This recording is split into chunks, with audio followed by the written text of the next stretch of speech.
এ পেটলা মন্ত্রী এখানে উপস্থিত হও। উপস্থিত মহারাজ। আমার পোশাকর থেকে 101টা মুরগি থেকে একটা মুরগি কি করে কমে যায় প্রত্যেক দিন? মহারাজ, একটি চোর আছে আপনার রাজ্যে। সে চোর প্রতিদিন একটা একটা করে মুরগি চুরি করে তার ঘরের সংসার চলে, তাই আপনার কোষাগার থেকে একটি মুরগি চুরি হয়ে গেছে। যে আমার মুরগি চুরি করে তাকে আমার সামনে হাজির করা হোক।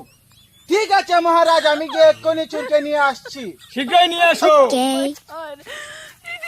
মহারাজ, এই সে চোর যে প্রতিদিন আপনার একটা করে মুরগি চুরি করে।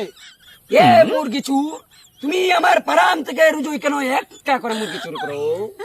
হে মহারাজ, আমি প্রতিদিন একটা একটা করে মুরগি চুরি করি, কারণ আমি এতগুলি মুরগি একসাথে খেতে পারবো না, তাই আমি একটা একটা প্রতিদিন মুরগি চুরি করি। তুমি তোমার অপরাধ স্বীকার করেছো বলে আমার মনে একটি দয়া এলো, তার জন্য তোমাকে আমি মৃত্যুদণ্ড দিলাম। পেটলা মন্ত্রী, অতি শীঘ্রই তুমি জল্লাদকে এখানে হাজির করো। হে জল্লাদ, এখানে উপস্থিত হও।